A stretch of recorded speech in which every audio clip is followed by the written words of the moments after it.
Hello welcome and नमस्ते to you all है त। अब आज मैले हजुरहरूको अगाडि के लिएर आएको छु भन्दाखेरि क्लास 9 को मेजरमेन्ट च्याप्टर लिएर आएको छु हजुरहरूको अगाडि। अब तपाईँहरू रेडी हुनुहोस्, it's going to be interesting है। I am going to give you something more than ordinary teacher है त। किन म आफै स्टुडेन्ट भएको कारणले चाहिँ तपाईँहरूले के जान्न सक्नुहुन्छ भन्दाखेरि हामीले चाहिँ यो किन पढ्ने भन्ने कुरा चाहिँ कसैले भन्दैन। तपाईँहरूले के पढ्ने भनेर चाहिँ भनिन्छ, के पढ्ने चाहिँ तपाईँको बुकमा छ, तर मैले पनि हेल्प गर्छु तपाईँहरूलाई त्यो अन्डरस्ट्यान्ड गर्नलाई।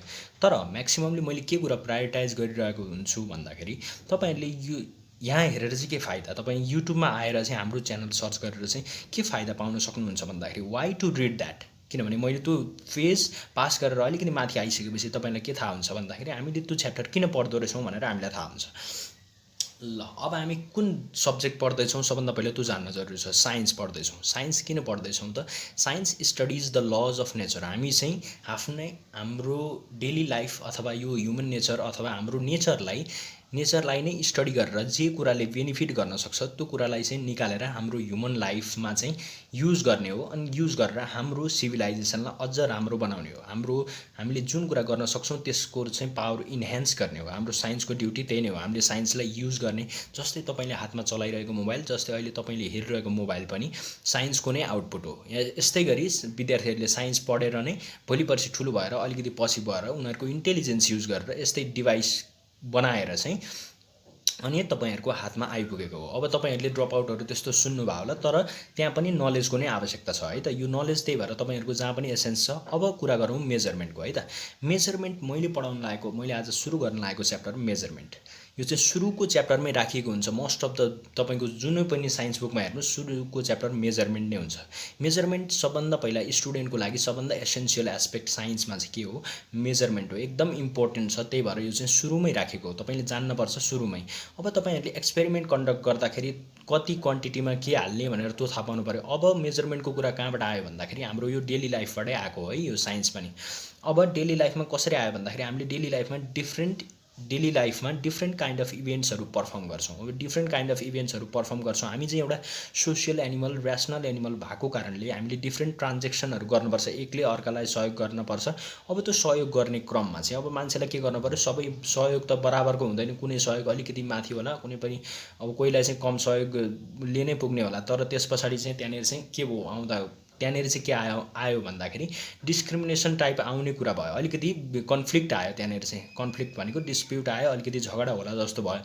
अब त्यसको लागि चाहिँ के गर्न सकिन्छ भन्दाखेरि मेजरमेन्ट भन्ने कुरा क्रिएट गरे त्यहाँको समाजको कोही विद्वान मान्छेहरूले। मेजरमेन्ट क्रिएट गर्नलाई के गर्न सक्यो भन्दाखेरि अब मेजरमेन्ट गरिसकेपछि चाहिँ एउटाले यति गर्यो, एउटाले यति दियो। जस्तै एउटालाई रामलाई चाहिँ 5 किलो चामल चाहिएको थियो, उसले अर्को अघिल्लो दिन चाहिँ उसले 5 किलो चामल लयो। अनि फेरि अर्को दिन चाहिँ अर्कोलाई चाहिँ फेरि 2 किलो चामल ल्याएको थियो। ल तेरो अस्ति यति ल्याएको थिएँ, ला तँलाई यति यसको बदलामा भनेर भन्थे पहिला चाहिँ। तर पछि के हुँदै गयो त्यहाँनिर चाहिँ अब ट्रान्जेक्सन अलिक ठुलोको हुँदाखेरि त मान्छेको बिचमा त्यस्तै झगडा भइहाल्छ। किनभने एउटाले धेरै दिएको थोरै दिएको त थाहा भइहाल्छ। अब त्यही धेरै थोरैलाई चाहिँ मेजर गर्नु पर्यो, एउटा सर्टेन क्वान्टिटी ल्याउनु पर्यो भनेर चाहिँ त्यो अब सबैले डिसाइड गरे। अब डिसाइड गरेपछि अलिकति विद्वानहरूले के डिसाइड गरेर के निकाले भन्दाखेरि यसलाई चाहिँ के गर्नुपर्छ भन्दाखेरि यो अननोन क्वान्टिटी हामीले जुन सेयर गर्छौँ त्यो अननोन क्वान्टिटीलाई चाहिँ नोन स्ट्यान्डर्ड क्वान्टिटीको टर्म्समा चाहिँ हामीले मेजर गर्ने। अनि त्यही नोन स्ट्यान्डर्ड क्वान्टिटी चाहिँ सबैले चलाउने, सबैले यो नियम चाहिँ मान्नै पर्छ। अनि यो नियमको आधारमा सबैले यही अननोन क्वान्टिटीको भ्यालु गरेर चाहिँ अनि ट्रान्जेक्सन गर्ने भन्ने कुरा फिक्स गरे। त्यही भएर चाहिँ अब मेजरमेन्ट भन्ने च्याप्टर किन आयो भन्दाखेरि तपाईँहरूलाई चाहिँ एकाडेमिक हिसाबले चाहिँ जीवन जिउन सिकाउने भएको कारणले यो मेजरमेन्ट भन्ने च्याप्टर तपाईँहरूको साइन्स बुकको फर्स्ट च्याप्टरमा हालिएको हो। अब तपाईँहरूले यो मेजरमेन्ट कहाँ काम लाग्छ भनेर माइन्डमा विचार होला। अब माइन्डमा तपाईँको विचार आइरह होला कहाँ काम लाग्छ भने तपाईँको जीवनको हरेक एस्पेक्टमा काम लाग्छ है त। त्यो कुरा चाहिँ क्लियर हुनुहोस्। तपाईँले मनी युज गर्नुहुन्छ, मनी 1 रुपिस 2 रुपिस 3 रुपिस भनेर भन्नुहुन्छ, त्यो काउन्ट गरेर नै हो। तपाईँले मेजरमेन्ट सिकाएर हो है त। अनि 5 रुपिस भन्दा 6 रुपिस कसरी थोरै त्यो कुरा कसरी थाहा भएको? मेजरमेन्ट गरेर। हामीले चाहिँ सिम्पल कुराहरू चाहिँ अलिकति सिम्पल कुराहरूलाई चाहिँ तपाईँले चाहिँ यो एकदम डेली लाइफमा गरिरहेको भएर हामीलाई त्यस्तो सिम्पल लागेको, तर इट्स नट द्याट सिम्पल। तपाईँले लर्न गर्नु भएर मात्रै आएको है त यो कुराहरू। त्यही भएर हामीले यो मेजरमेन्ट कहाँ चाहिन्छ तपाईँको मनीको टर्म्समा। जस्तै 1 बिघा 2 बिघा यति कट्ठा भनेको सुन्नुभयो होला, बुबा ड्याडीहरूले गफ गर्नु हुँदाखेरि त्यही भएर त्यो ल्यान्डको मेजरमेन्ट पनि तपाईँको मेजरमेन्ट पढेर नै आएको मेजरमेन्ट पढेर भन्दा अझ उहाँले चाहिँ बुकै नपढाइ हुनसक्छ तर कसैको गफ सुने पनि त्यहाँ पनि तपाईँले जसरी होस् इन्फर्मेसन लिनुपर्ने हो तपाईँलाई चाहिँ यो सिस्टमेटिक वे अफ इन्फर्मेसन दिने क्रममा चाहिँ तपाईँलाई स्कुलमा दिएको हो यो कुरा चाहिँ नछुटोस् भोलि कसैको आश गरेर सुन्न नपरोस् भनेर है त अब के छ भन्दाखेरि liquid in terms of liquid पनि जस्तै यति लिटर उति लिटर भनेर भन्नुपर्छ भोलिपछि लिक्विडको टर्ममा पनि ट्रान्जेक्सन गर्नुपर्ने हुनसक्छ तपाईँले अनि कपडाको यति मिटर उति मिटर भन्नुपर्ने हुनसक्छ अनि यस्तै लगायत अरू थिङ्सहरू अरू के चाहिन्छ हाम्रो जीवनमा युज हुने अब के भयो भन्दाखेरि मान्छे सिभिलाइज हुँदै गयो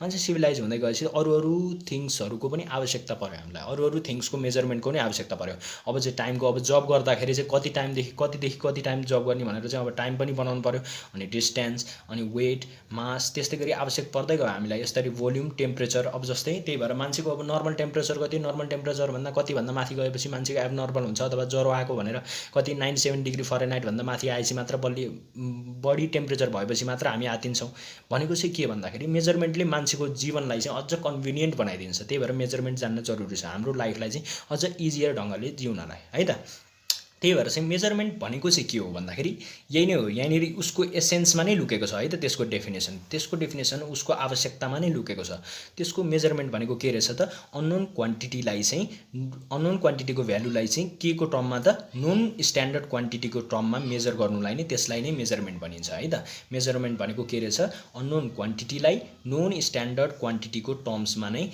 मेजर गर्ने जस्तै अननोन क्वान्टिटी भने जस्तै अब हामीले एउटा प्लास्टिकमा के गरौँ यो चाहिँ पसलमै देखिन्छ मेजरमेन्ट भनेको पसलमै देखिन्छ तपाईँले पसलमा के देख्नुभयो एउटा पसलले के गर्छ एउटा ढक हुन्छ ढकमा चाहिँ के गर्छ नोन स्ट्यान्डर्ड क्वान्टिटी भनेर 5 किलो ढक भनेर उसलाई पहिले थाहा हुन्छ त्यो 5 किलो ढक त्यहीँ लेखेको हुन्छ त्यो ढकलाई एकपट्टि राख्छ अनि यतापट्टि चाहिँ त्यो बराबर अब त्यही बराबर उसले चाहिँ चिनी हाल्दै जान्छ अथवा चामल हाल्दै जान्छ जे हाल्दै गयो भने उसको सामान हाल्दै जान्छ ठ्याक्क त्यो बराबर हुने बित्तिकै उसले के थाहा पाउँछ त त्यो चाहिँ 5 किलो भयो भनेर थाहा पाउँछ भनेको के गरेको भन्दाखेरि अननोन क्वान्टिटी जुन त्यो चिनी चामल जे थियो चिनी चामल दाल जे थियो त्यो अननोन क्वान्टिटीलाई चाहिँ के को टर्ममा कम्पेयर गरेर त उसले नोन क्वान्टिटीको हिसाबमा यसरी राख्यो भनेपछि त्यो त्यहाँ पनि के रहेछ त मेजरमेन्ट त्यहाँ पनि साइन्स नै रहेछ है त ल बुझौँ है त त्यही भएर त्यो तपाईँको त्यो ढक तराजु चाहिँ केबाट आउँछ भन्दाखेरि त्यो चाहिँ हाम्रो यता यो क्वान्टिटी गुणस्तर विभाग अथवा कुन चाहिँ विभागले चाहिँ तपाईँको सर्टिफाइड गरेको हुन्छ त्यही भएर चाहिँ त्यो चाहिँ अथेन्टिक हिसाबले यो चाहिँ यति किलोको हो भनेर त्यो गरिसकेपछि मात्र तपाईँहरूको त्यो मान्ने हुन्छ है त अब त्यस पछाडि के छ भन्दाखेरि दिज आर कल त्यो अब मैले भनिहालेँ मेजरमेन्टको एसेन्स के हो what is the definition of this is the definition of measurement अब यो डेफिनेसन मेजरमेन्टको डेफिनेसन अब तपाईँलाई केही नभए पनि बनाउन चाहिँ आउनु पर्यो अननोन क्वान्टिटीलाई के गर्छौँ हामीले मेजरमेन्टमा अननोन क्वान्टिटीलाई मेजर गर्छौँ के को टर्म्समा त in terms of known standard quantity भनेपछि मेजरमेन्ट इज द प्रोसेस है in which unknown quantity is measured in terms of known standard quantity ल हेर्नुस् त एकदम सिम्पल इजी डेफिनेसन तपाईको बुझाइ अनुसार आइसक्यो है त अब के छ भन्दाखेरि फिजिकल क्वान्टिटिजको बारेमा फिजिकल क्वान्टिटिज भनेको के हो सुन्नुभयो होला फिजिकल क्वान्टिटिज भनेको यही नै चिज हो जुनलाई चाहिँ हामीले मेजर गर्न सकिन्छ है त त्यही नै कुरा हो जुनलाई चाहिँ मेजर गर्न सकिन्छ त्यो नै फिजिकल क्वान्टिटिज जस्तै time distance weight mass volume temperature यिनै हुन् physical quantities the quantities which can be measured मैले बुझाइदिइ पनि सकेँ